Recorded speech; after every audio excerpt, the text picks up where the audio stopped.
Christian Rider. Hi guys! Welcome to our vlog. Ako po si Richard. Ang inyo pong The Christian Rider mga kapatid. And today's vlog, we're going to Helmontilla National High School mga kapatid. For we are going to be the official referee of their entrams or basketball championship games sa kanila pong school mga kapatid. So by God willing, makakasama natin ang iba nating kasamahan sa Sipalay Vloggers. That's Boss Gion to be the referee of the said event mga kapatid. Tutulong tayo mga kapatid as part of the Sipalay Vloggers advocacy, which is the basketball for a cause mga kapatid. If we will talk about basketball for a cause, it's not just playing basketball but helping mga kapatid. And we are playing every time na may invitation mga kapatid na mga big events. Tayo mga kapatid ay nagfe-feeding program as part of our advocacy sa basketball for a cause. And part of that is being an official.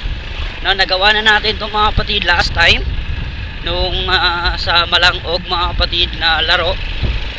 And today sa Helmontilla naman tayo mga kapatid, no? So ang laro ay magsisimula ala-una ng hapon. So ang oras natin ngayon is alas 12:45. Alas 12:45, 12:45. Shoutout nga pala sa aking relo, napakaangas. Kung mapapansin nyo ay nandyan po ang ating logo mga kapatid. Nagawa mga kapatid ng watch supplier or customized watch supplier. Shoutout. So ito yung event ngayon mga kapatid. Ayan, lalagay ko sa screen. 4 games, 4 na laro ang atin pong pagre-refereehan ngayon. Sana'y makaya natin, ano.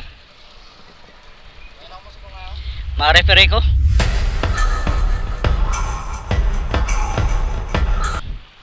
Sa intrams nila nga ano eh. Thank you again, thank you again. Halong-halong ah. Bound to number 27.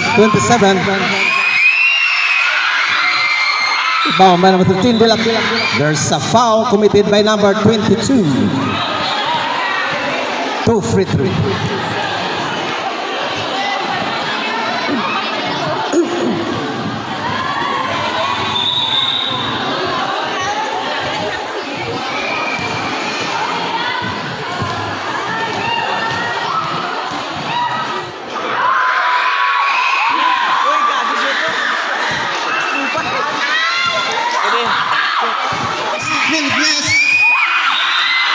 Baskets by number 22.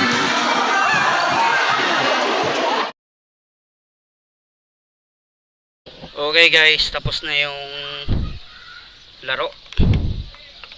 4 na laro, ako yung nag-referee. Salamat Boss Gion, siya yung tumulong sa akin ngayon sa pag-referee.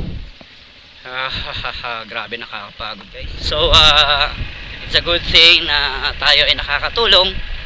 Sipalay Vloggers mga kapatid, tayo po ay nakakatulong sa mga sports, no? Lalo na sa school.